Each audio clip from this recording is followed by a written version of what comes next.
Salut les néo-autonomistes. Aujourd'hui, je vous emmène dans le Maine-et-Loire à la découverte des jardins de la Houssaye.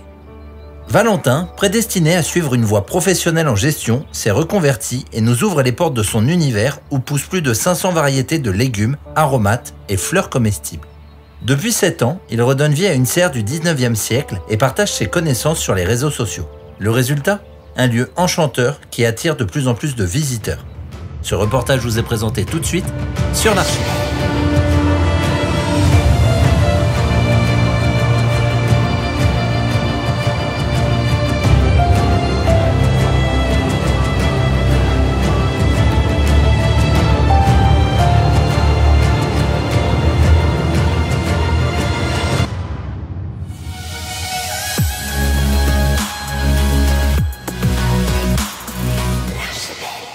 Bonjour Valentin. Bonjour. Merci de nous recevoir ici, je peux dire la ville ? Oui. À Mauges-sur-Loire, Ouais. Je dis pas de bêtises, au jardin de la Houssaye. C'est ça. Est-ce que tu peux te présenter, nous présenter le lieu et puis après on déroule ? Tout à fait. Donc moi je m'appelle Valentin Bru, j'ai 28 ans et il y a 5 ans j'ai créé les jardins de la Houssaye. Dans un lieu assez unique parce qu'on a un très beau château du 19e juste ici, avec une belle serre aussi que vous verrez tout à l'heure. Et puis le jardin mandala juste ici, qu'on va voir tout de suite. Pourquoi mandala ? C'est quelque chose que tu avais vu quelque part, tu voulais le reproduire ? Alors j'ai vu pour la première fois un jardin mandala à la ferme du Bec et Loin. Ah. Et ça m'a beaucoup inspiré et je me suis dit que je voulais faire la même chose. Donc j'ai fait une petite formation avec quelqu'un qui intervenait à la ferme du Bec et Loin, un expert dans les jardins mandala, Marc. Et du coup je me suis lancé et j'ai créé celui-ci. Ben, j'ai pas demandé à Charles, ça porte quoi un jardin mandala ? C'est joli certes, mais ça a d'autres vertus ? Alors oui, ça facilite aussi un peu la rotation. Parce que quand on est au centre, on a 16 plates-bandes au total sur celui-ci. Puis il suffit de tourner en fait chaque année nos différentes plates-bandes pour éviter d'avoir les légumes au même endroit d'une année sur l'autre. Et puis il y a l'esthétique qui joue forcément. Quand on se sent bien dans un lieu, c'est dû à l'esthétique, donc on y prête plus d'attention. Est-ce que tu peux nous parler, avant qu'on fasse le tour, tu peux nous parler du climat que vous avez ici ? Donc on n'est plus en Bretagne, on est dans la Loire, je présume ? On est dans le Maine-et-Loire, exactement, mais on est juste à côté de la Loire-Atlantique. On est à 5 km de la Loire-Atlantique. Généralement, on a du -7 grand maximum. Après, ici, c'est un peu aride parce qu'on est quand même sur le haut d'une butte. Donc ça sèche très vite, on a beaucoup de vent. Mais globalement, ça va. On n'est pas les moins bien lotis, on va dire. Vous êtes allé à combien sur les températures les plus fraîches depuis que tu es là ? Sur du -7. -7 ? Ouais, j'ai rarement vu moins que -7. C'est pas mal, c'est-à-dire que ça peut te permettre quand même de... Bon, de faire plein de choses. J'ai déjà vu des agrumes, ça peut te permettre certaines... Ouais, on peut se permettre de cultiver des légumes qu'on ne pourrait pas forcément cultiver à des endroits où il fait beaucoup plus froid. Ouais. Tu as combien de variétés différentes que tu... Je suis à peu près à plus de 500 variétés de légumes, aromates et fleurs comestibles. D'accord. Ouais. Bon, on va peut-être pas tous les présenter. Non, mais... parce que ça risque d'être très long, mais je vais montrer les plus intéressantes. Ouais, les petits... Moi, je te disais les moutons à 5 pattes, Ouais, exactement. Les raretés. Eh ben, n'hésite pas. Et puis, pendant qu'on fait le tour, si tu as envie de nous expliquer comment tu es tombé dedans, parce que c'était pas du tout ton... T'étais pas fait pour ça, à la base. Complètement. Moi, j'ai pas fait des études en lien avec mon activité. J'ai un DUT GEA, donc gestion des entreprises et des administrations, avec une double casquette d'étudiant entrepreneur. Mais j'ai toujours eu la main verte, on va dire. J'ai toujours aimé cultiver et produire des légumes depuis tout petit. Et je me suis dit, autant faire mon métier après mes études. Et aujourd'hui, je vis de ma passion, donc c'est top. Tu vis de ta passion. Tu peux nous dire un petit peu les sources de revenus et pour en vivre, c'est quoi ? Donc moi, je fais des visites guidées de mai à octobre, tous les jours, sur réservation. Je fais des petites formations aussi. J'ai écrit un bouquin en auto-édition. Le guide du parfait jardin en permaculture, et puis un jeu de société aussi. Donc là, par exemple, on avait du sable sur à peu près 3 mètres de largeur, avec 50 cm de sable. C'était une piste pour les chevaux. Donc il y a 1 an, il y avait encore la piste. Donc on l'a supprimé, j'ai acheté 30 tonnes de terre. On a quelqu'un de notre famille, Wilfried, qui a refait des massifs avec le surplus de terre. Et puis j'ai réaménagé complètement cette zone. Donc là, j'ai refait 2 massifs qui mènent au jardin mandala. Donc il y a déjà quelques plantes qui sont bien installées, les artichauts à mélanchier là-bas. On a quelques passiflores aussi. Et puis des plantes d'ornement qui vont résister à la sécheresse. Parce que comme je suis limité aussi, je ne peux pas me permettre d'arroser en abondance. On n'est pas raccordé à l'eau de la ville, on a notre propre puits, donc il faut qu'on y fasse attention. Donc j'essaye de trouver des variétés qui vont résister, même sur les légumes. Mais ouais, ça va être l'objectif, de récupérer les eaux pluviales. Tu me disais passiflore, tu peux nous dire laquelle c'est parce qu'elles ne résistent pas toutes en extérieur? Non, là, c'est des passiflores qui résistent à des grosses gelées. Donc, on a la passiflore Snow qui est belle, là, qui va bientôt fleurir et a fait des fleurs blanches sublimes. Elles vont bientôt s'ouvrir. C'est dommage que tu viens un petit peu trop tôt. Ça se consomme pas, par Non, contre? celle-ci, non, on mangera pas les fruits sur celle-ci. Puis on a le fuchsia du Cap aussi qui est magnifique. Plante d'ornement d'excellence qu'on voit pas assez dans les jardins, mais qui a une floraison sublime et aucun besoin d'arrosage sur celle-ci. Attends, on va essayer de montrer quand même là. Avec l'intérieur jaune, c'est sublime. C'est magnifique. Puis j'ai installé aussi des grenadiers l'année dernière, donc des grenadiers à fruits. Donc normalement, je devrais récolter des grenades d'ici quelques années. C'est quoi, Wonderful ou Provence? Alors j'ai les deux et j'ai aussi Pafienka, qui est apparemment une bonne grenade avec une très bonne résistance. Donc je devrais en produire d'ici quelques années aussi. Puis en plus, la floraison est sublime, ça fait un beau buisson. Enfin, le grenadier, c'est vraiment... D'instinct, on pourrait penser qu'on ne peut pas en cultiver par chez nous. Et pourtant, c'est des variétés qui résistent, je crois, à -15, -20. Donc, il faut peut-être beaucoup de soleil pour que Par contre, il faut du soleil pour que ça puisse produire des fruits. Une belle arrière-saison. Mais ça peut arriver, ça dépend.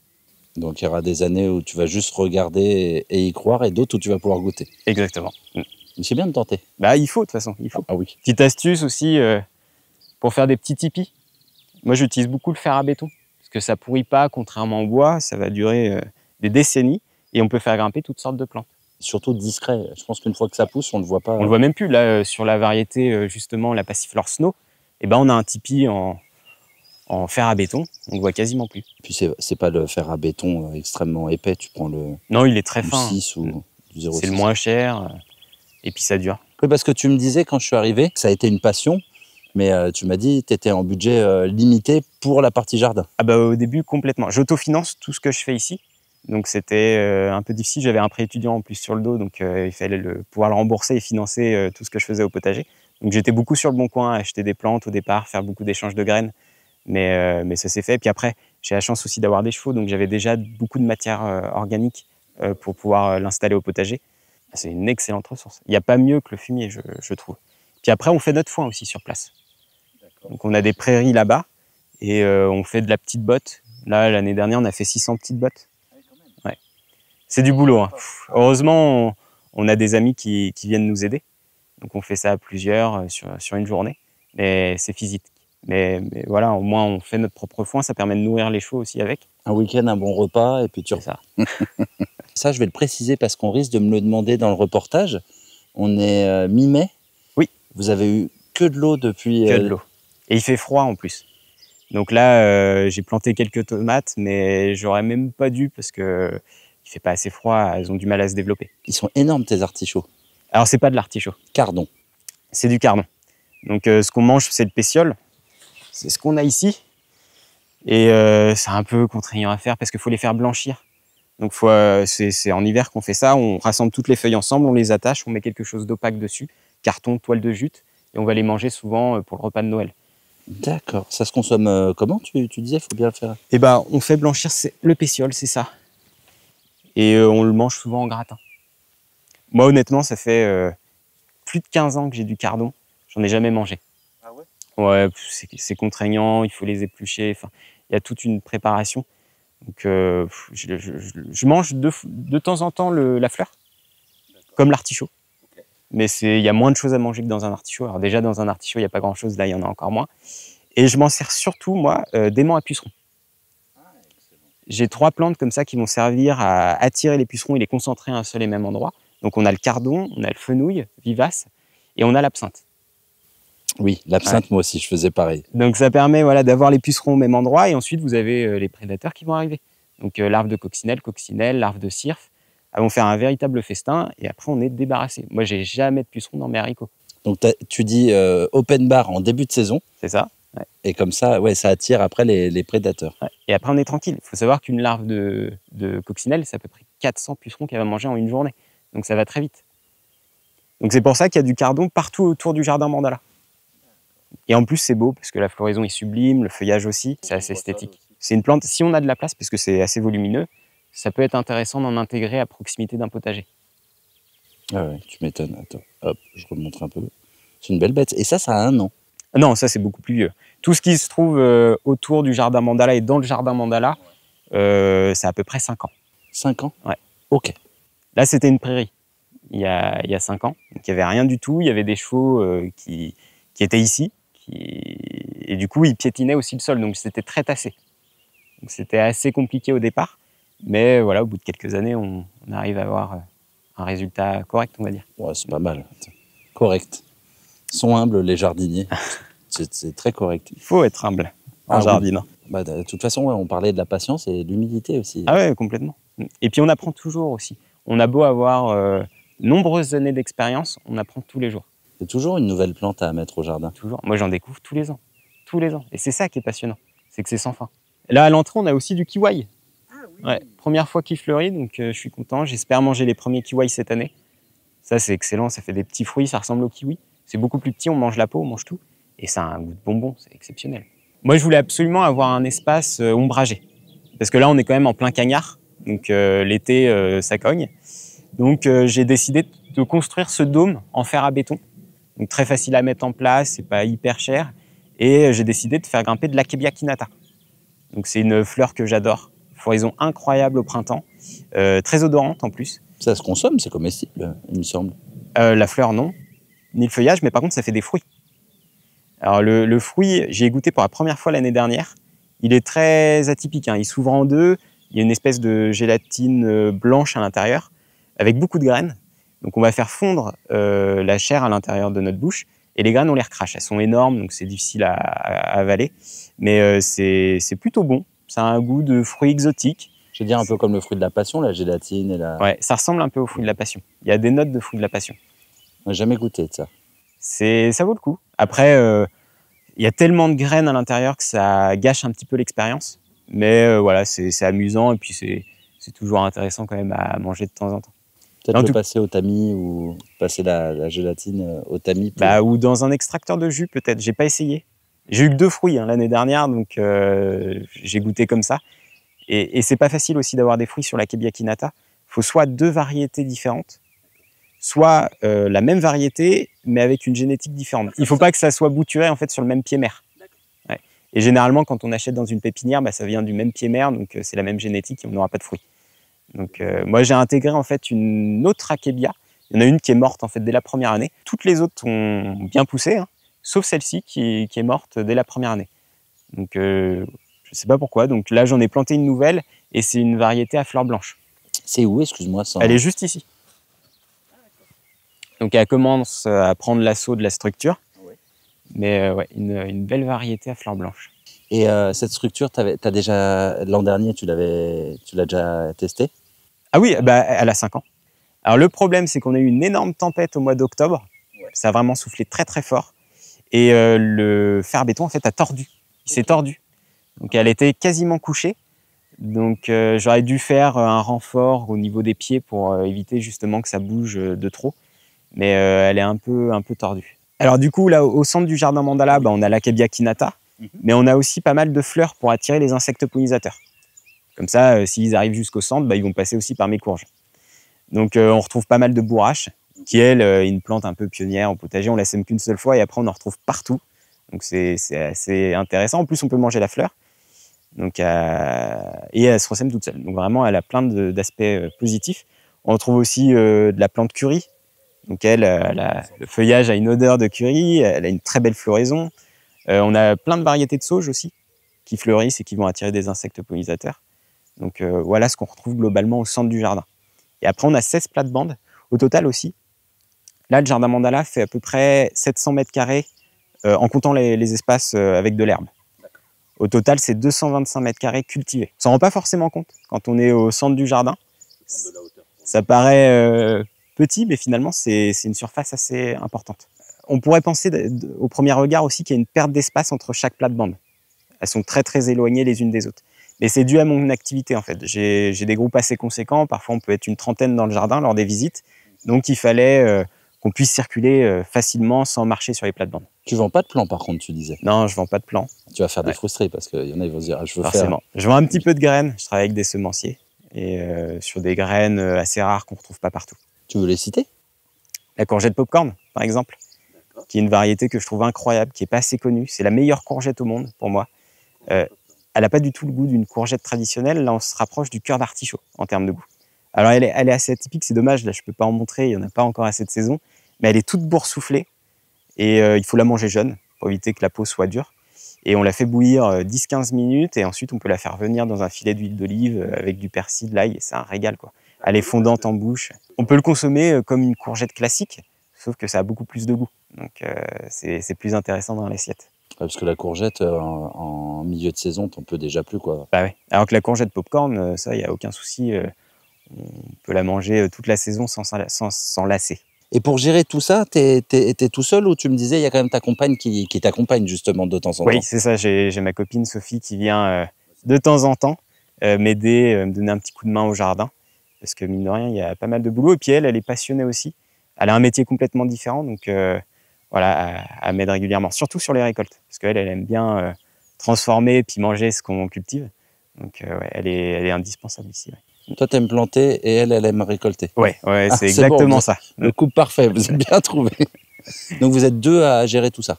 Ouais, alors elle est infirmière, donc elle a pas un temps complet ici, mais elle vient voilà une fois par semaine me donner un coup de main, ou pendant les vacances aussi. Donc là, c'est les structures à tomates que j'ai mis en place il y a 2 ans, parce que en fait, ça faisait jamais une saison.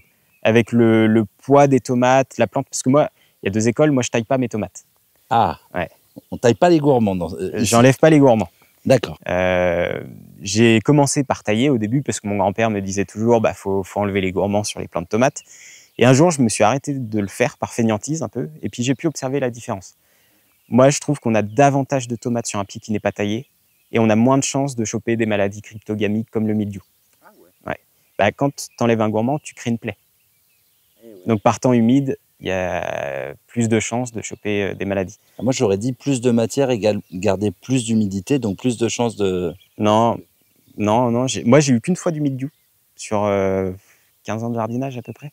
C'était en 2021, je crois, où on a eu une année mais catastrophique, un été pourri. Et là, j'y ai pas échappé, j'ai eu du mildiou. Après, j'ai quelques variétés qui ont très bien résisté. On en parlera peut-être après, je te montrerai une tomate incroyable qu'il faut absolument avoir dans son potager. Cette tomate-là, elle est pas assez connue et c'est une variété mais passe-partout. Elle a un rendement incroyable, elle est bonne. Enfin, j'en reparlerai tout à l'heure, mais elle est top. Donc voilà, la structure à tomate, donc celle-ci, elle résiste au vent, elle résiste à tout, elle est hyper stable et ça me permet de cultiver mes tomates sur 1 an sans que ça bouge, enfin sur une saison. Parce que là, les pieds de tomates, ils vont être hauts comme ça, ils vont être larges comme la plate-bande.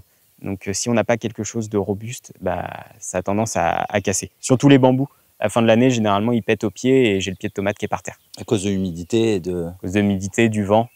Donc voilà, au moins j'ai quelque chose de stable. T'as combien, excuse-moi, en longueur sur une bande? 8 mètres. 8 mètres okay. 8 mètres. Donc là, sur une plate-bande comme celle-ci, on a 10 pieds de tomates, 1 pied de concombre au centre, et on a 40 oignons de chaque côté en moyenne, ou ail, ça dépend des années. Là, c'est de l'oignon, et puis il y a un peu d'ail encore, parce que j'ai oublié de tout enlever l'année dernière. Donc ça a repoussé.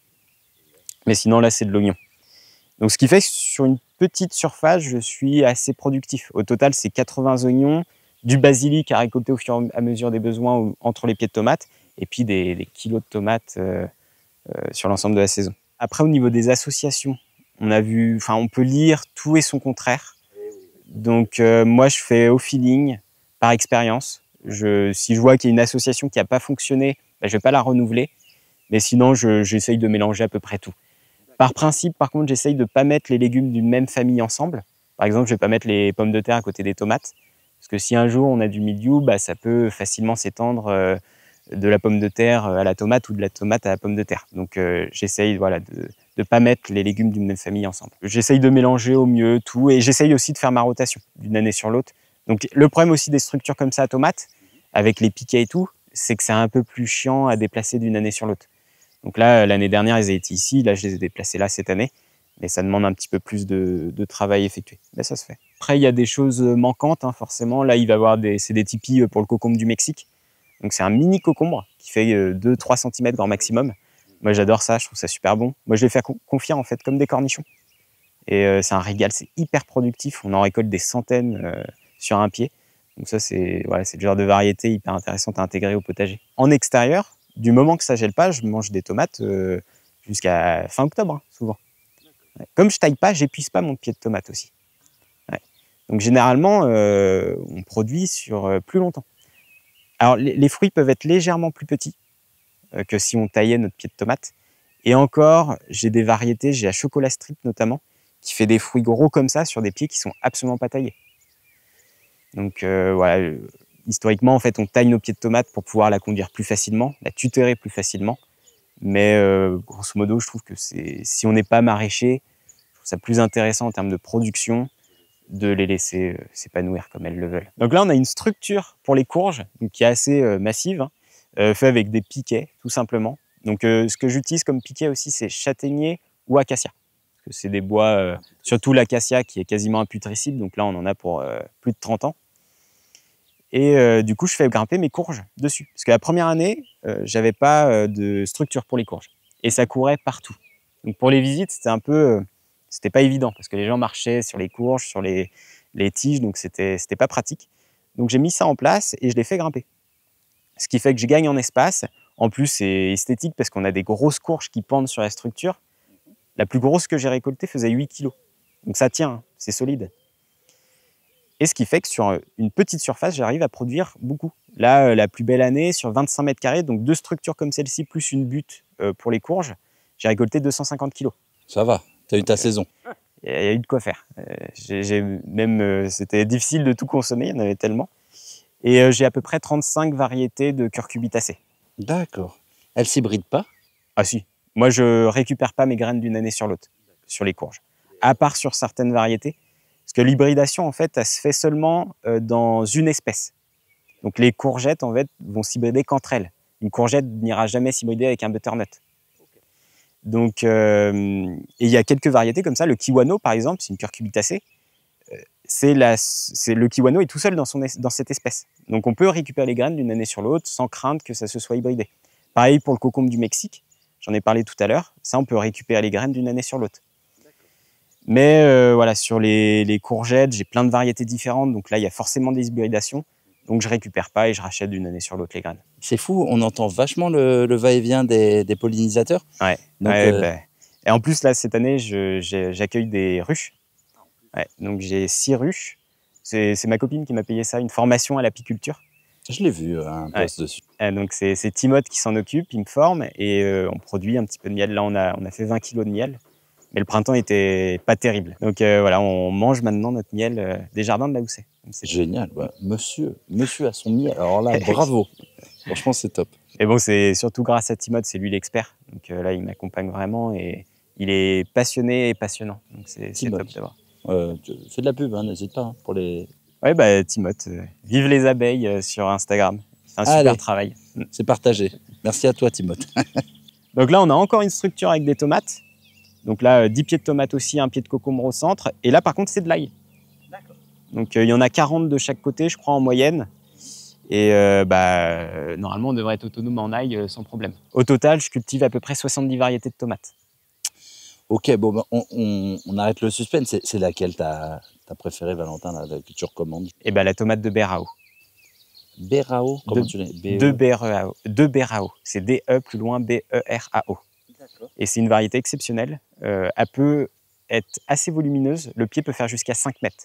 Si vous l'arrosez et que vous avez une terre fertile. Moi, j'ai jamais des pieds qui font 5 mètres. Ils font 2 mètres maximum. Mais ils sont hyper productifs. Vraiment, j'ai jamais vu ça. On récolte des kilos sur un seul pied. Et le goût est hyper sympa. C'est une bonne tomate. En plus, ça se conserve bien. Vous pouvez la ramasser mûre sur le pied et la garder une semaine dans un panier dans votre cuisine. Ça résiste au choc, parce qu'après, dès que tu les sors, les tomates, il y en a certaines, à peine elles ont un coup, elles sont... Bah, celle-ci, franchement, elle se tient bien. Donc, elle est intéressante pour ça. Elle a un bon goût, elle est productive et en plus, elle résiste très bien aux maladies. L'année, justement, où il y a eu du mildiou partout dans le jardin, la de Berao, c'est l'une des seules qui a bien résisté. Avec les tomates poilues aussi. La tomate chouraploum, qui est une tomate poilue, elle a des poils partout. C'est assez impressionnant. Ouais, elle a un duvet sur le feuillage, sur les tiges. Elle est assez impressionnante à voir. Elle a très très bien résisté au mildiou aussi.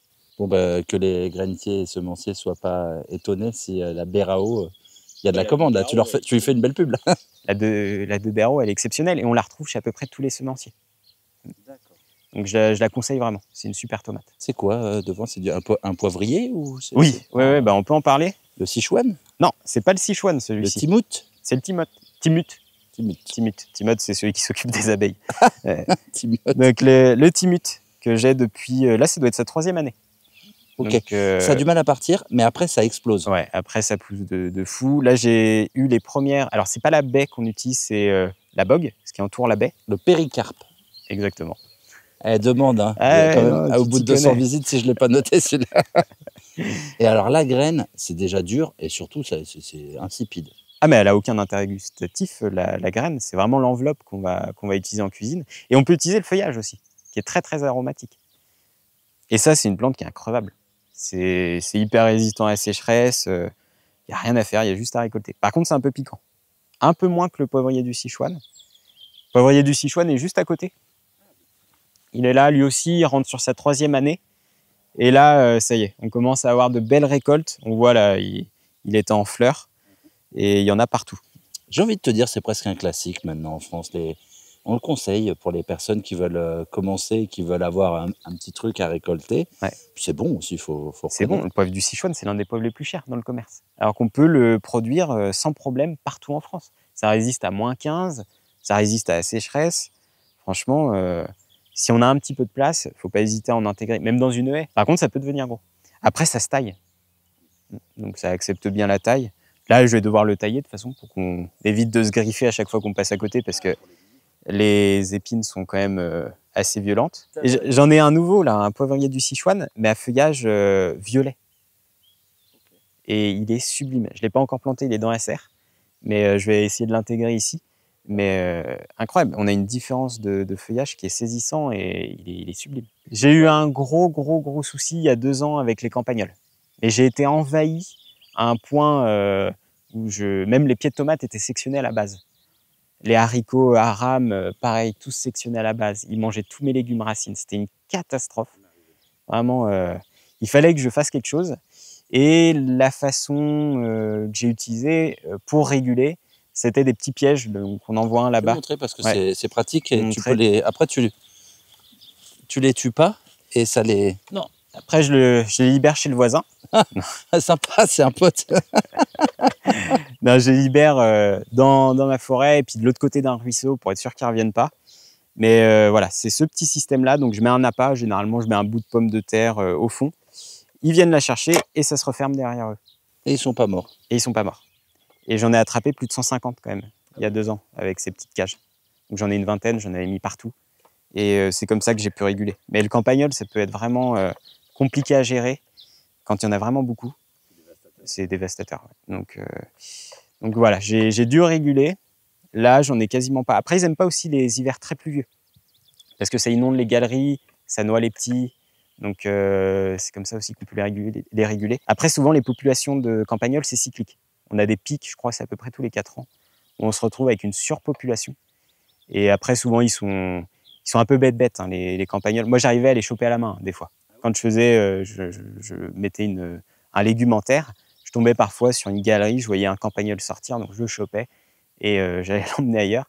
Mais voilà, c'est des proies très faciles, en fait, pour les chouettes effraies, par exemple, les renards, les buses, les faucons cresserelles. Donc voilà, c'est pour ça aussi que j'ai intégré des piquets, des hauts piquets. Même des fois, il y a les faucons cresserelles qui se mettent en haut des bambous là. Et j'ai les chouettes effraies qui se mettent sur les piquets. Donc elles se posent dessus et puis elles attendent de voir un campagnol pour le bouffer. J'ai eu un petit souci par contre en début de saison. J'ai eu des souris cette fois qui m'ont bouffé. J'avais fait un semis de riz. Je voulais tester la culture du riz. T'as assez d'eau pour ça? Non, justement, c'est une variété de riz qui résiste à la sécheresse. T'as le nom? J'ai oublié le nom, je l'ai trouvé chez Cocopelli. J'ai plus le nom en tête. Demandez à Cocopelli. Voilà, vous le retrouverez sur le site de Cocopelli sans problème. Mais tout s'est fait bouffer par une souris. D'accord. Ouais, donc là, je les ai chopés, j'en ai chopé 2. Et par contre, j'aurais pas de riz. Derrière le ruisseau. Et oui, là, on était en forêt. C'est la punition, tu les envoies. Ils se retrouvent tous là-bas. Là-bas, tu dois avoir une population. Après, j'espère qu'il y a des renards aussi qui rôdent. Parce que le renard, il est indispensable justement pour gérer les rongeurs, notamment le campagnol. Je crois, un renard, c'est 5000 campagnols durant sa vie qu'il va consommer. Donc c'est énorme. C'est pour ça qu'il faudrait protéger le renard. C'est enregistré.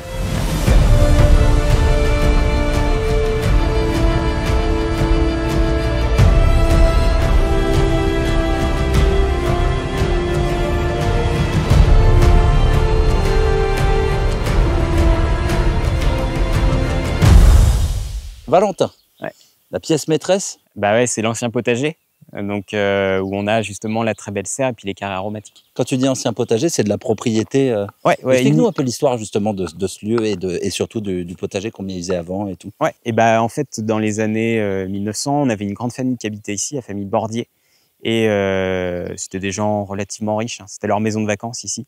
Ouais, donc voilà, ils avaient des moyens. Ils venaient essentiellement là l'été.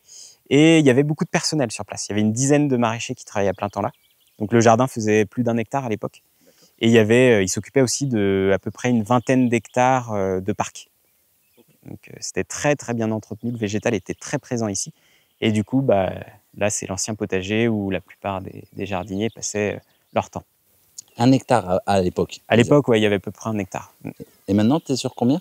Beaucoup moins, je ne pourrais pas vous dire. En fait, dans les années, je crois, 50, ils ont vendu la moitié de l'ancien potager. Donc, on n'a plus qu'une petite partie. Mais la partie la plus intéressante avec la serre, heureusement. Cette serre, c'était un peu un cadeau empoisonné au début. Au début, ouais, il fallait se projeter. En fait, il n'y avait plus rien, il n'y avait plus un seul verre dessus. Donc, il a fallu complètement la retaper. Elle était vide à l'intérieur, entièrement grillagée. Ils élevaient des faisans dedans. Donc, il y a eu un petit peu de travail à faire. On a mis 2 ans pour la restaurer. Il y a un monsieur de Saint-Laurent-du-Motet qui a énormément participé à la rénovation.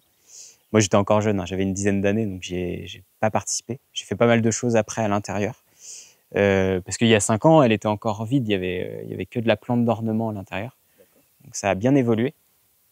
Elle fait combien en superficie pour Venise? Donc c'est une serre du 19e siècle qui fait 100 mètres carrés au total. Et elle a cette particularité d'être en forme de demi-lune. Et c'est ce qui la rend unique.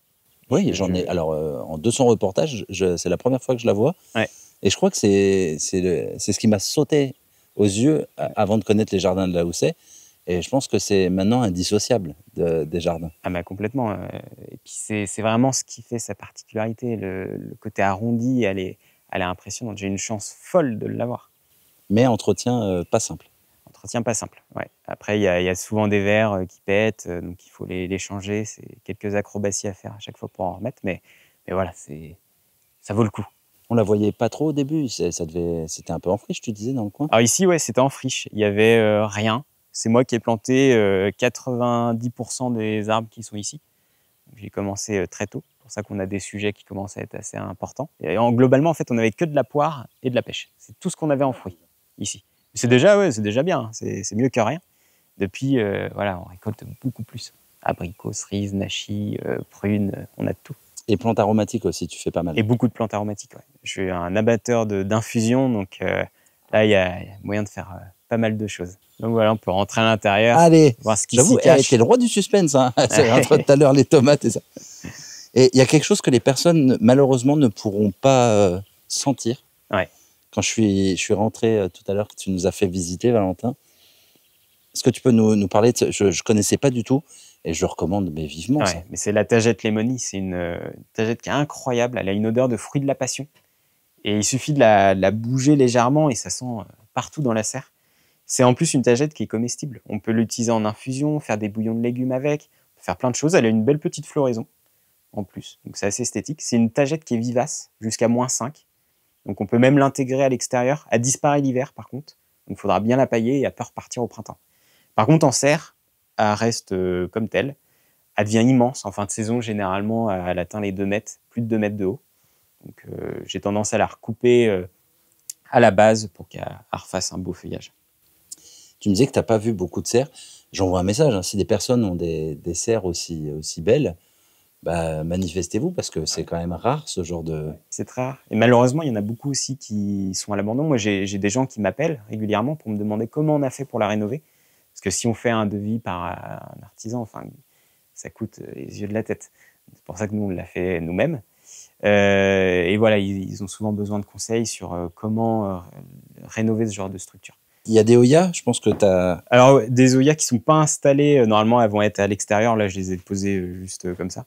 Elles vont être installées dans le jardin. Ici, j'ai quand même un système d'irrigation. J'ai un goutte à goutte de ce côté-là seulement. C'est obligé. Si c'est compliqué. Là, les températures peuvent monter. Voilà, ça peut, on est à parfois plus de 40 quand il fait très chaud. Mais finalement, on ne les ressent pas forcément. Lorsqu'il y a eu la canicule, là, il y a 2 ans, honnêtement, il faisait meilleur dans la serre qu'à l'extérieur. Grâce à la vigne. La vigne, en fait, va réguler la température de la serre, elle dégage de l'humidité, elle fait de l'ombre aussi. Donc, on a un ressenti qui n'est pas tout à fait le même qu'à l'extérieur. Okay. Mais par contre, ça s'évapore très vite. Donc là, j'ai mis un système de goutte à goutte pour essayer de conserver un petit peu d'humidité. Bien. Ça sent vraiment super bon. Tu peux nous parler du géranium peu commun, s'il te plaît? Ouais, alors j'ai plein de géraniums odorants qu'on peut utiliser aussi en infusion. Mais il y en a un qui est particulièrement intéressant. C'est celui-ci. Déjà de très belle floraison. Mais le feuillage a une odeur particulière. Ça sent le Coca-Cola. Donc c'est vraiment atypique. Parce qu'il y a Artemisia cola, on en parlait. Oui, ouais, que j'ai aussi dans les cas aromatiques. Qui est plus connu, mais alors Géranium cola, je connaissais pas. Et là, je trouve qu'on se rapproche beaucoup plus du cola, du soda qu'on connaît tous. Ça ressemble beaucoup au bonbon, surtout. Le bonbon cola, là. Plein de sucre, là? Ouais. Bah, ça y ressemble beaucoup. Et consommable? Ouais, on peut en faire des sirops. J'ai jamais essayé, honnêtement. D'accord. Mais il y en a qui l'utilisent en sirop. À côté, on en a une aussi qui fleurit, qui est magnifique, c'est celle-ci. Floraison violet très foncé. C'est la sauge cassis. Donc là, le feuillage, en le frottant, on a une odeur de cassis. Ça, en infusion, c'est incroyable. Et la floraison est sublime. Alors tout ça, toutes ces petites... n'hésite pas à le présenter. Je sais qu'il y a beaucoup d'abonnés que ça intéresse. Ouais. Il y a des personnes avec des terrains, ils veulent les remplir et de... Ouais, ça, en plus, c'est une plante qui peut s'installer à l'extérieur. Elle n'a pas une grosse résistance au froid. On va être sur du -4, -5 grand maximum. Là, j'en ai installé à l'extérieur justement pour voir comment ça se comportait. Et sinon, l'idéal, c'est le long d'un mur. Le mur va emmagasiner la chaleur, donc ça va permettre de gagner quelques degrés et elle se développera beaucoup mieux. Il y en a une autre aussi que j'aime beaucoup, celle-ci. C'est la verveine d'Argentine. Le feuillage est incroyable en infusion. Ça a un goût un petit peu de chewing-gum. C'est très mentholé, c'est incroyable. Tu parlais même de bonbons et tout, ça ressemble au Hollywood chewing-gum. Oui, complètement. À l'époque, le goût, là. Ouais. J'aime pas faire de la pub pour ce genre de choses, mais malheureusement... Il faut plus acheter de chewing-gum et puis il faut se faire des infusions avec ça. Beaucoup plus intéressant. Tu as de la tétragone aussi? Tétragone, ouais, qui est quasiment envahissante, mais c'est pas trop grave. Ça, c'est vraiment une plante aussi que je conseille à tous ceux qui commencent un potager parce qu'elle est extrêmement facile à cultiver. Elle est hyper résistante à la sécheresse. C'est 0 arrosage sur le tétragone et on va venir le consommer comme de l'épinard. L'épinard, c'est de plus en plus compliqué à le cultiver. Avec les grosses chaleurs qu'on a généralement au printemps, il monte tout de suite en graines. Le tétragone, il s'en fiche. Un seul plant de tétragone, ça peut faire 2 mètres carrés à lui tout seul et ça peut nourrir une famille de 4 personnes sans problème. Parce on peut le couper en fait au fur et à mesure des besoins. Il va repousser sans arrêt. Par contre, on ne mange pas la tige, il faut l'éplucher, donc on récupère toutes les feuilles. La capucine, il y en a partout, ça se ressème tout seul. Alors j'ai plein de variétés de capucines. J'en ai des à fleurs blanches, oranges, des pourpres. Et ce qui est bien avec la capucine, c'est qu'on peut manger tout. Moi, je mange le feuillage, les fleurs. On peut manger aussi les boutons floraux. On peut en faire des câpres. On a goûté ça il n'y a pas longtemps, on nous a fait découvrir. Je ne connaissais même pas, c'est de la tuerie. C'est incroyable. Franchement, la capucine, elle est exceptionnelle. On en a des naines, on en a des grimpantes. Il y a plein de variétés différentes. C'est pareil, une plante à avoir. Après, il y en a qui s'en servent pour attirer les pucerons aussi. Moi, ça me dérange un peu parce que je mange la capucine. Donc, j'aime pas avoir des pucerons dessus. Je préfère qu'ils aillent, les pucerons, je préfère qu'ils aillent sur le cardon, ou le fenouil ou l'absinthe que sur la capucine. Tu veux pas un peu de protéines en même temps? Je suis végétarien. En plus, en plus. Allez, hop, en plus. Là, on a une petite rareté aussi, qui est vraiment intéressante. Là, qui commence à reprendre du poil de la bête. Ça, c'est un basilic vivace. Mais il n'a pas du tout le goût du basilic. En fait, le feuillage a un goût de poivron vert avec une note d'anis. C'est hyper original, mais je trouve ça hyper intéressant. T'as le nom? Excuse-moi, parce que basilic vivace, je sais pas. J'ai pas le nom latin. Non, je l'ai pas. Tu penses qu'on peut trouver en mettant basilic vivace? Non, parce qu'il y a plein de sortes de basilic vivace. Ah voilà, tu vas faire des frustrés. Il est dans mon livre, sinon. Pas mal. On en reparlera enfin. Alors ça, c'est top. Mais Mais pour revenir là-dessus, vraiment, c'est hyper bon. Moi, je le coupe finement et je le mets sur des omelettes, par exemple. Je l'utilise beaucoup pour faire le houmous. Je l'utilise un peu partout. Je trouve hyper intéressant. Une belle floraison violette. C'est à avoir. Il résiste à -5 à peu près. -5. Ouais.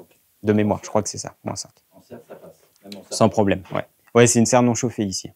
Donc, on passe rarement en dessous la barre des zéros, notamment grâce au mur qui va emmagasiner la chaleur et la restituer la nuit. Donc, elle est plutôt bien conçue. Et tu avais l'air de dire par contre qu'à l'époque, ils avaient un poêle ici. Oui, à l'époque, ouais, il y avait un poêle à bois. Donc, tout au bout de la serre, on le voit sur les vieilles photos, on voit une cheminée qui dépasse de la serre.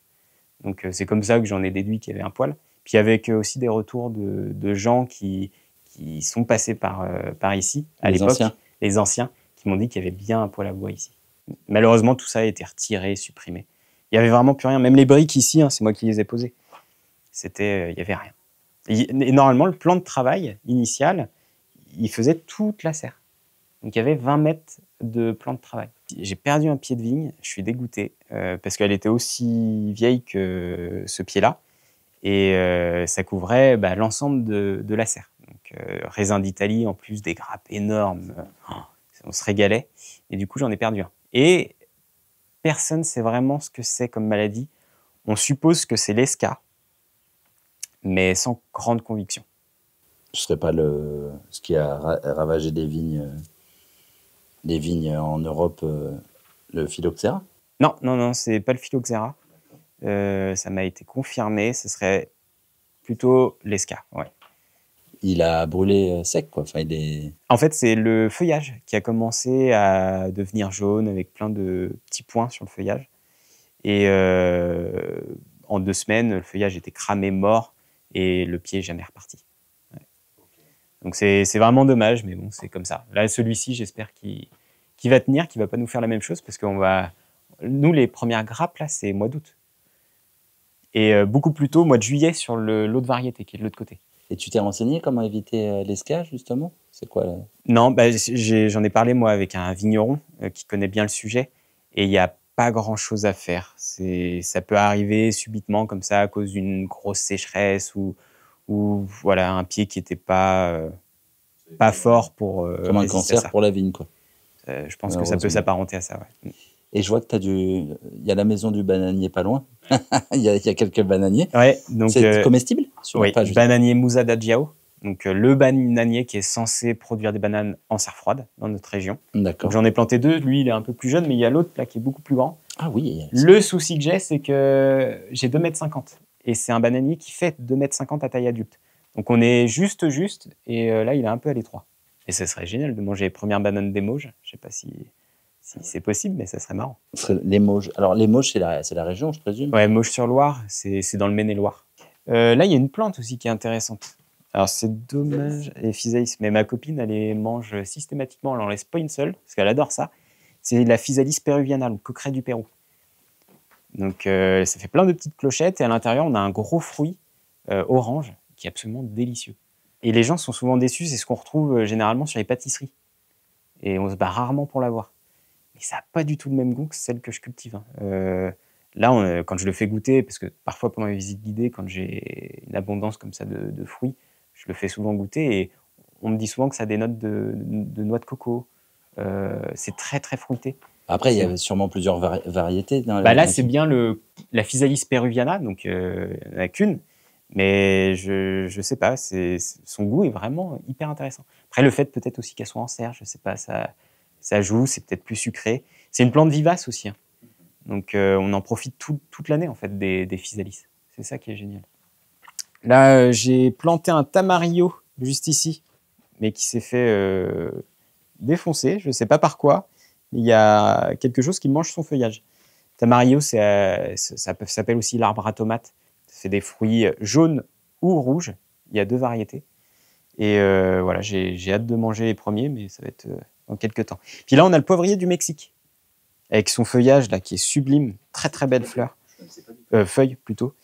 Et traditionnellement, on utilisait le feuillage en papillote. On mettait nos aliments à l'intérieur, on refermait, on mettait une petite ficelle et on faisait cuire comme ça. Ah oui, le feuillage est comestible, ouais, sans problème. Et ça a des notes de noix de muscade, eucalyptus. C'est assez intéressant. J'ai pas encore essayé en papillote, J'attendais qu'il se développe, mais là, ça y est, il devient énorme. Là. Il a 2 ans, celui-ci. C'est drôle parce que je fais une petite aparté. Tu avais découvert la vidéo qu'on avait fait avec Bastien de Carmater, Ouais. qui a aussi plein de choses assez rares. Ouais. Et je pense que tu vas créer ce que Bastien a créé il y a 4 ans. Tu vas donner envie à des personnes De justement. cultiver ce genre de choses. Bien sûr. C'est le but. Hein. C'est le C'est le but. partage. Ouais, non, c'est top. C'est de partager, faire découvrir des variétés qu'on ne retrouve pas dans tous les jardins. Tu vas vraiment regretter, je pense. Excuse-moi, je remets un coup de pied dans la fourmilière sûrement, mais tu vas regretter la vigne parce qu'on est vraiment bien là-dessous. Ah ben, on voit tout de suite la différence. Hein. Ah, tu m'étonnes. Ouais. Et déjà, à l'époque, ils intégraient des vignes dans les vieilles serres. Souvent, par contre, le pied de vigne, le cep, était planté à l'extérieur et il faisait un trou dans le mur. Et il faisait ensuite passer les lianes. Ça évitait d'avoir une emprise au sol à l'intérieur de la serre et ça permettait d'ombrager. Donc, et le pied pouvait résister à l'extérieur. Ah oui, sans problème. Donc, c'est pas quelque chose de nouveau. C'est quelque chose qui date et qui a été très utilisé dans les serres anciennes. Sauf que moi, elle n'était pas configurée comme ça. Il n'y avait pas de trou dans le mur. Donc, c'est pour ça qu'on les a plantés à l'intérieur. Tu as mis un peu de chaud pour la restauration? Ouais, oui, on en a. Là, c'est encore en restauration. On a piqueté l'ensemble du mur. De l'autre côté, on a mis de la chaux. Mais là, il y a encore du piquetage et puis, à remettre de la chaux partout. Encore du taf. Il y aura toujours du taf. Oui, il y a toujours du travail sur ce genre de lieu. Non. Ah, c'est très beau. Là, on a un jasmin sambac aussi que j'aime beaucoup. Alors, il est tout petit pour l'instant, juste là. Il n'y a pas de floraison pour le moment. Il y en a eu quelques-unes là sur l'année dernière, mais c'est le jasmin sambac, c'est celui qu'on utilise pour faire le thé au jasmin. Le vrai. Le vrai. Et c'est incroyable. En infusion, c'est assez fort. On sent bien le jasmin, mais c'est génial. Ça, le jasmin sambac, pour ceux qui sont amateurs de thé au jasmin, ça peut être intéressant. Puis là, on arrive dans la nurserie. Donc, c'est là où tout commence. C'est là où je fais tous mes semis. Donc, il y a un grand plan de travail que je viens juste de retaper. Et il y a plus de 1000 godets, généralement, sur l'ensemble de la saison. Et ça, c'est ce qui part après dans les mandalas à l'extérieur. Et après, voilà, ça part à l'extérieur. Donc, je fais aussi pas mal de boutures. J'essaye de multiplier au maximum. Donc, dès que j'ai une plante assez rare, la première chose que je fais, dès qu'elle est assez développée, c'est de la multiplier pour essayer d'en mettre un petit peu partout. Tu sais, je crois que tu le disais, mais le fait que ce soit, ou je sais pas si tu l'avais dit hors antenne, si on peut dire, le fait d'être dans un bel endroit, tu as envie d'y passer du temps. C'est exactement ça. On a envie d'y être tout le temps, en fait. Donc, ça permet de l'entretenir mieux, d'être plus vigilant aussi sur les plantations, les semis, sur la conduite des différentes cultures. Donc, ouais, l'esthétique joue un rôle extrêmement important. Oh, ça, je le vois dans tous les jardins en général. Ouais. Et c'est qui me disait ça? Je crois que c'est Léa qui me disait ça. Qui me disait chaque année, c'est un nouveau dessin en 3D que tu prépares. Ouais. Mais on est un peu moi, je vois ça un peu comme une toile. Ah ouais. On est des peintres, on a chacun notre style et on va faire en fonction à chaque fois de nos envies. Et cette toile, elle évolue au fil du temps et au fil des saisons. Ça y était plus non plus. Là, on les a retrouvées dans une vieille dépendance. On ne savait pas à quoi ça servait. Pourtant, elles sont magnifiques, elles sont bien forgées, c'est très joli. Et on s'est dit à un moment, mais en fait, ça se trouve, ça se mettait dans la serre, et puis ça servait à avoir des étagères, en fait. Donc, on les a réinstallées. Ça, c'est du bois, en plus, qui vient de la propriété. Parce qu'on essaye dès qu'il y a un arbre qui tombe, au lieu de faire des bûches avec, si c'est une belle essence, on va plutôt le valoriser, puis on va en faire des planches pour les réutiliser. On garde le patrimoine. C'est ça. Donc là, par exemple, je ne sais plus ce que c'est comme bois, mais on a fait des planches, et puis ça me permet de le réutiliser après. Sur ce genre de choses. Puis en hauteur pour accélérer la germination? Alors, c'est surtout en hauteur pour éviter les limaces. Ah, ouais. Oui. Parce que là, elles arrivent à grimper et souvent, elles me bouffent des trucs. Donc, tous les trucs rares, je les mets généralement au-dessus. Comme ça, je suis à peu près sûr que ça ne se fasse pas manger. Par exemple, là, il y a un truc qui est relativement rare. C'est le haricot sabre. Donc, ça fait des haricots énormes. Le haricot peut être long comme ça, large de 3 cm. Et c'est une vraie rareté, c'est la première fois que je le cultive. Donc, il va être en serre. Comestible? Comestible. Donc, mais il est impressionnant, ça fait vraiment, il porte bien son nom d'haricot sabre parce que ça fait comme un sabre en fait, c'est assez dingue. Donc là, ça, c'est en hauteur pour éviter que ça se fasse bouffer par les limaces. Tous ces genres de choses, n'hésite pas à présenter. Je sais que c'est ce qui plaît le plus, donc toutes tes petites raretés là. Ouais. Ça, je ne connaissais pas du tout. Ouais, haricot sabre, je l'ai découvert, c'est une petite grainerie juste à côté de chez moi en plus, que j'ai découvert cette année, qui est spécialisée dans les légumes asiatiques. Ouais, c'est graines de quine, je crois, le nom.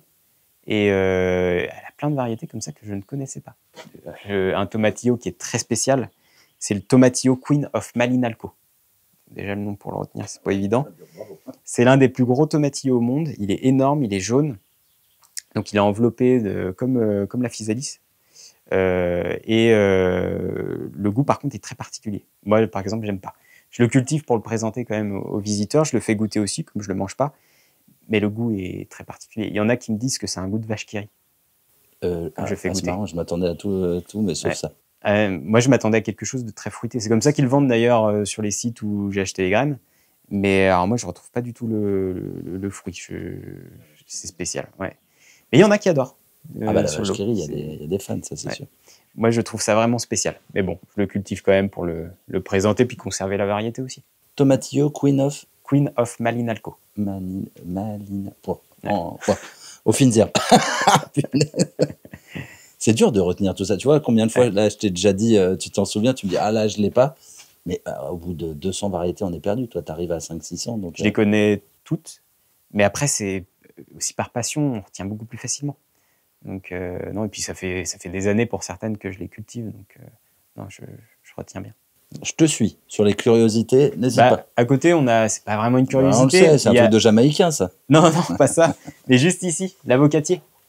Mais ça en est vraiment ou pas? Non, c'est de la tagette lémonie. Non, mais c'est dingue. Qu'est-ce que ça y ressemble?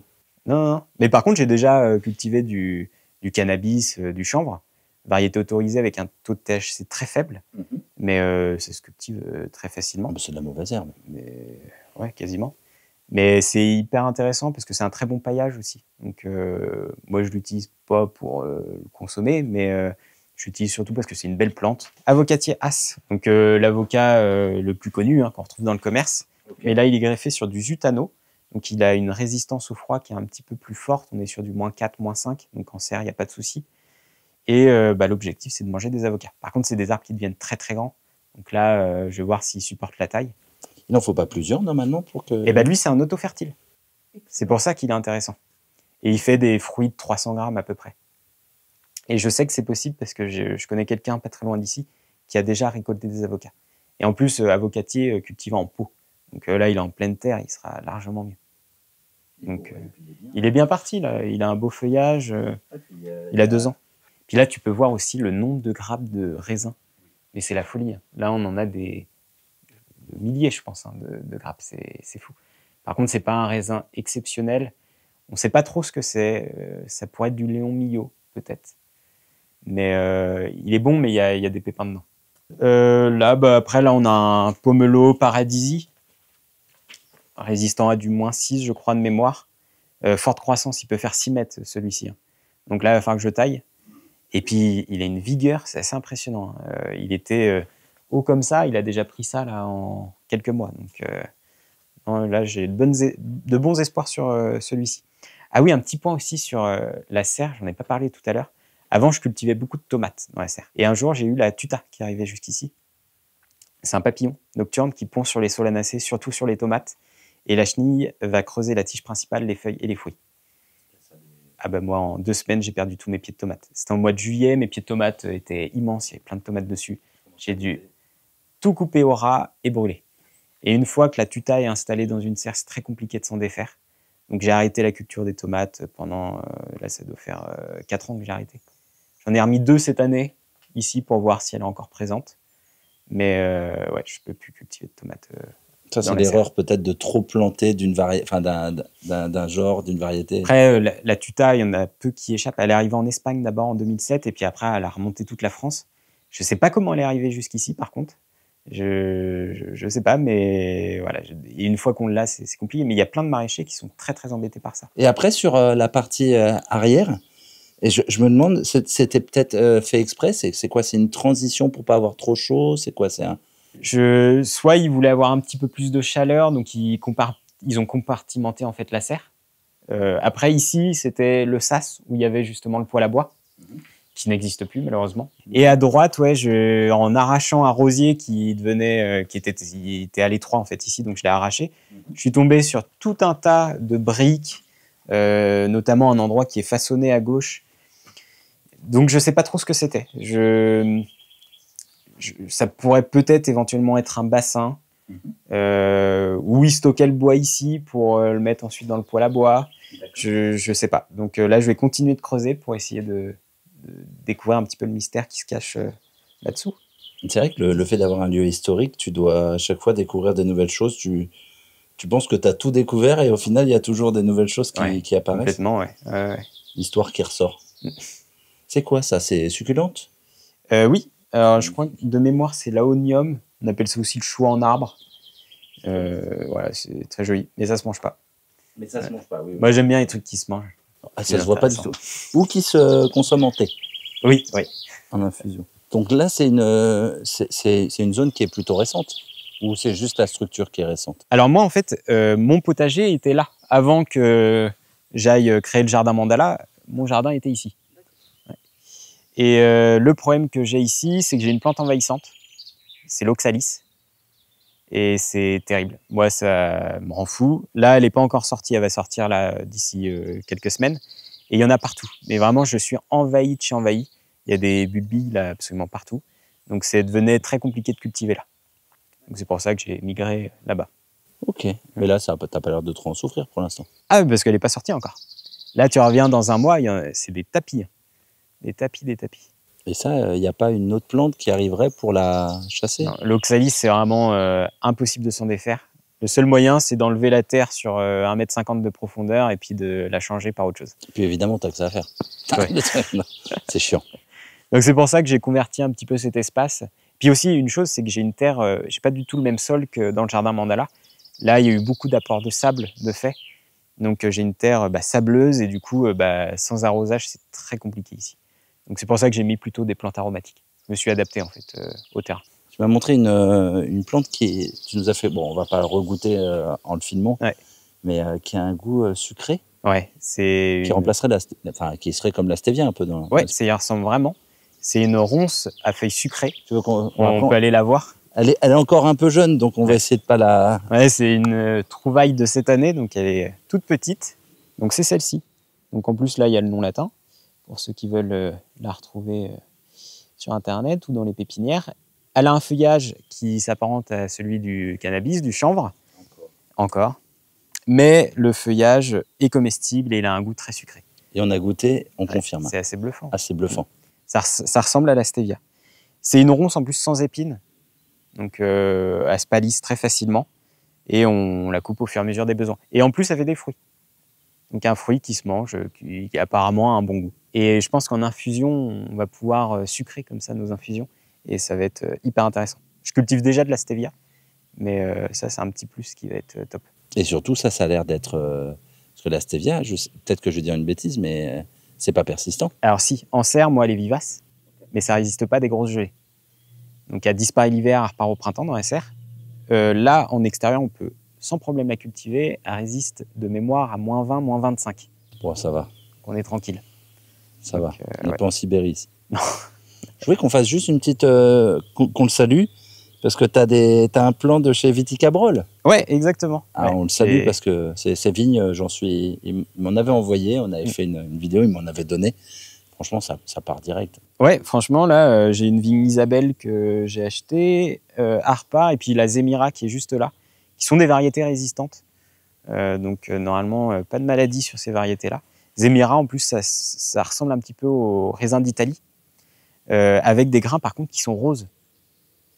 Donc, magnifique et apparemment très bon. Donc, hâte de goûter les premières grappes. Là, le pied a quoi, 1 an? Je l'ai planté cette année. Donc, je l'ai acheté déjà assez grand par rapport à le petit qu'on a juste ici. Mais normalement, elle pousse très vite aussi. C'est une des variétés qui pousse le plus vite. Donc, l'objectif, c'est de remplir un petit peu cette structure pour, pareil, avoir un point d'ombre ici. Même pour les visites, quand les gens viennent visiter l'après-midi, quand il fait 35 degrés, voire plus, c'est bien d'avoir un petit peu d'ombre. Un petit peu d'agrumes. Un peu d'agrumes. Donc là, c'est un orangé, Amber Sweet.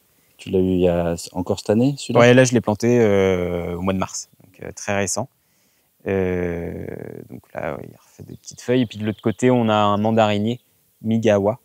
Donc ces deux variétés-là résistent à du -12. Donc en extérieur, normalement, ça passe sans problème. Une petite astuce aussi, treillis en fer soudé, qu'on retrouve dans tous les magasins de bricolage pour faire grimper des plantes. Donc moi, j'ai torsadé le bout pour que ça soit un peu plus esthétique, puis pour éviter qu'on s'accroche les vêtements dedans. Et on a une plante relativement atypique au pied qui commence à sortir là en ce moment. Donc c'est celle-ci. Je vais montrer une feuille. C'est un estragon, ça, dans l'esprit? Non, c'est quoi? Non, pas du tout. C'est un paedaria, un beau feuillage bicolore, violet et vert. Ça se consomme. C'est tout à fait comestible et ça a un goût très particulier parce que ça a un goût de camembert bien fait. Ouais. Ah, déjà? Ah oui, oui, là, si tu veux goûter, tu vas voir. Camembert bien fait? J'aurais pas dû te le dire. J'adore le camembert. C'est atypique. Hein. En goûtant une feuille, on s'attend pas du tout à avoir ce goût-là en bouche. C'est un truc de fou. Ouais. Ah, c'est quoi le nom? C'est la plante fromage ou la plante camembert. C'est un truc et de fou. Et le nom latin, c'est Paederia lanuginosa. Tu vois, autant j'étais sceptique sur les personnes qui disaient que le kiri, tu sais, pour l'autre plante. Ouais. Oh, ah là, ça y est, c'est parti. Après, il y a plus le goût chlorophylle. Et on a la laine en plus qui va avec après. C'est terrible. Ah, Catherine, bien. Ah, c'est impressionnant. C'est fou, hein. Et bien fait, ouais. Ah ouais, camembert bien fait. Donc ça, c'est une plante grimpante qui résiste à -10, je crois, de mémoire aussi. Et elle va coloniser là, toute la structure. C'est super sympa, c'est beau si on ne le mange pas. C'est relativement esthétique. Ouais, mais ça, les gens doivent être curieux. Ah, mais c'est dingue, mais ça reste en bouche. Et ça, je le fais goûter pendant les visites guidées. Sauf que je le dis pas. Je le fais goûter, après les gens doivent deviner. Mais c'est très rare qu'ils devinent du premier coup parce qu'en mangeant une feuille, on ne s'attend pas du tout à avoir un goût de fromage. Et une fois qu'on le dit, une fois qu'on le sait, ça y est, on fait le rapprochement. Et je pense que c'est parce que tu me l'as dit, je t'aurais dit, oh, ça a un goût plutôt vers le très salé. Ouais, ou de chou. Souvent, on me parle du chou. Mais non, on a vraiment ce côté un peu fromage. Ben, j'ai de la même famille. J'ai le Paedaria scandens qui est juste là-bas en plante grimpante.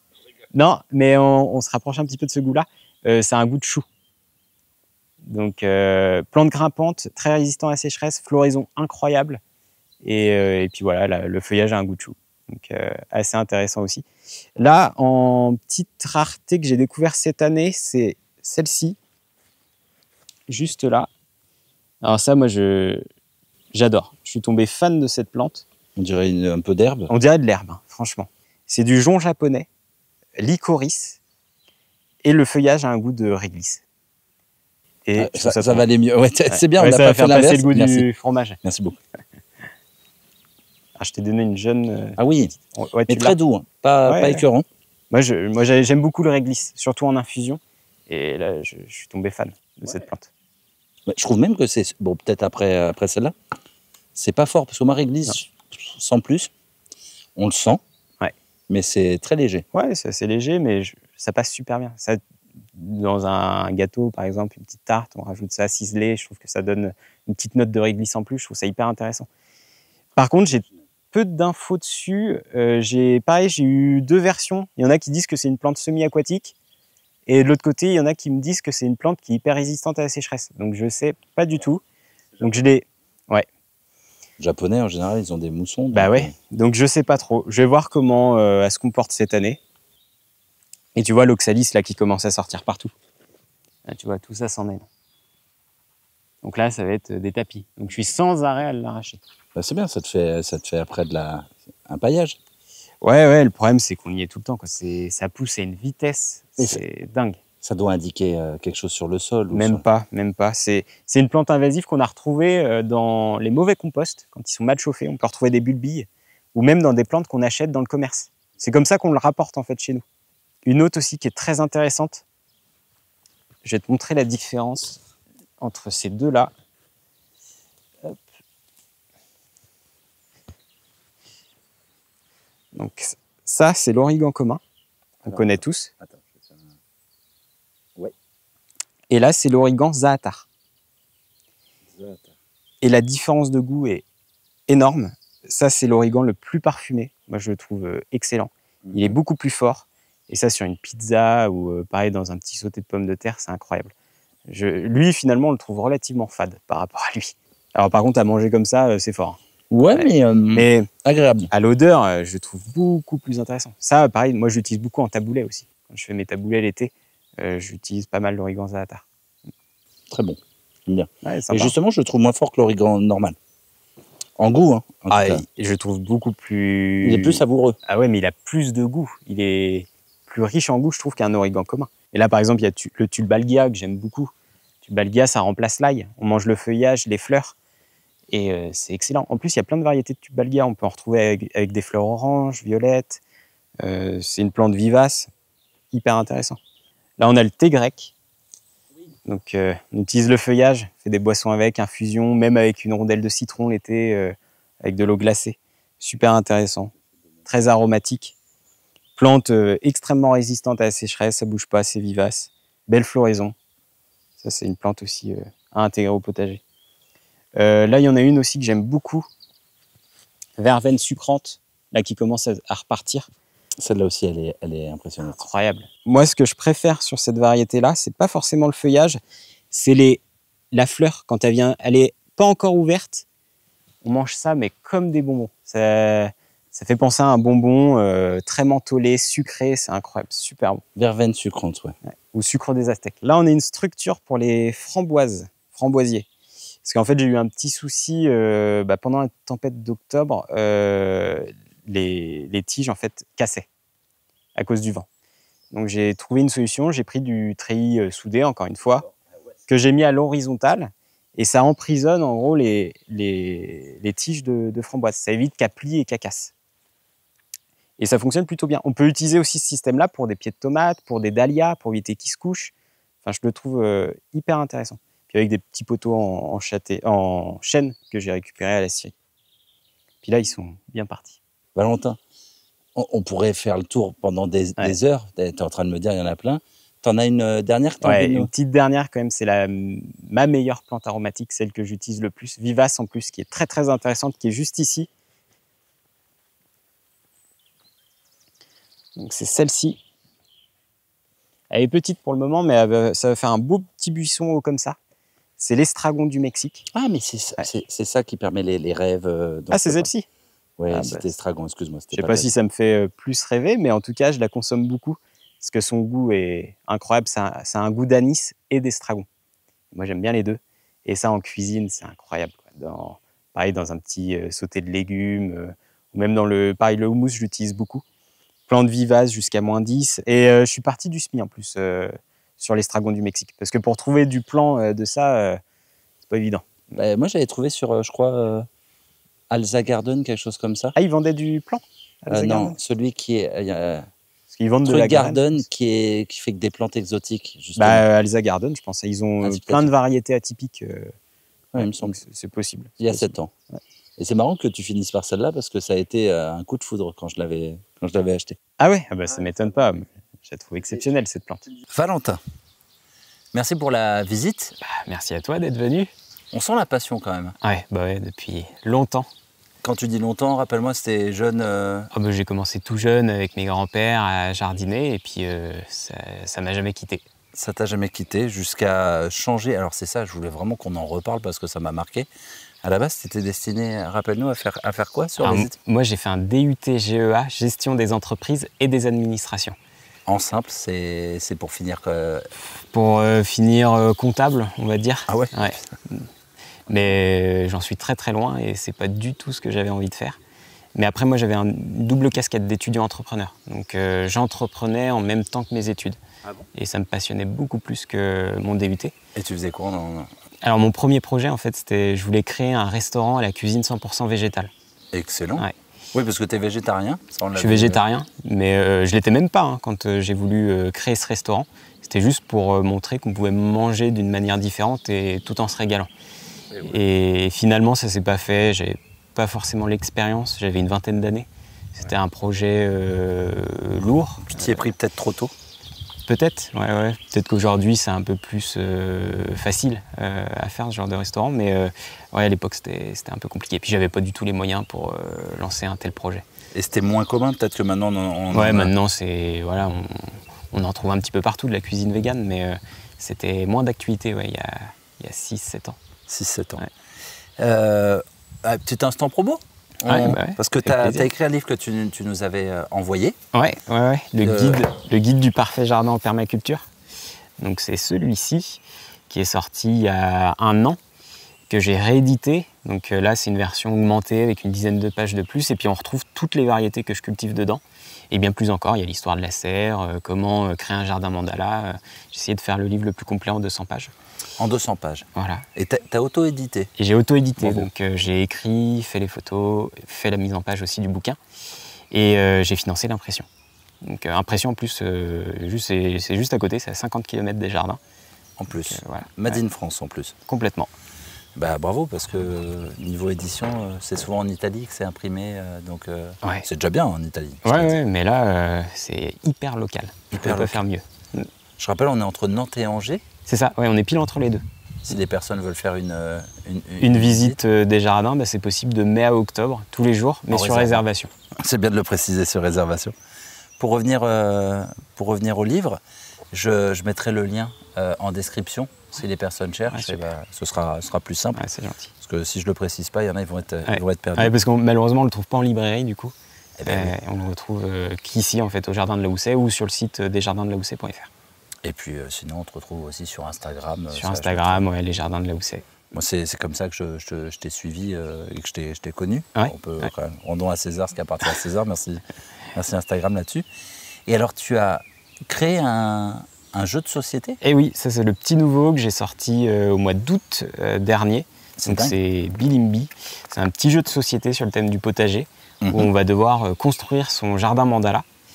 Et voilà, c'est hyper simple à prendre en main, ça se joue à partir de 7 ans, il y a des missions à accomplir, c'est hyper ludique et ça fonctionne super bien. Et ça permet d'apprendre un petit peu plus sur le Pas forcément, quelqu'un qui n'aime pas le potager, il va prendre du plaisir quand même à jouer à Bilimbi. Par contre, pour ceux qui ont la deuxième lecture, on retrouve plein de légumes atypiques que je cultive, notamment le kiwano par exemple, et ben, il est dans le jeu.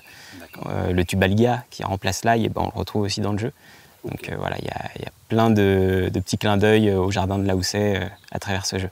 Et c'est là où je vois que tu as vraiment beaucoup de choses, parce que le kiwano, bon, on n'en a pas parlé parce que c'est plus commun, on l'a vu sur Ça commence à l'archipel. être beaucoup plus commun, ouais. Et celui qui remplace l'ail, je sais pas, je crois pas que tu m'en aies parlé, si? Ah si, on l'a vu tout à l'heure. Ah bon, bah, tellement on en a vu. Ouais.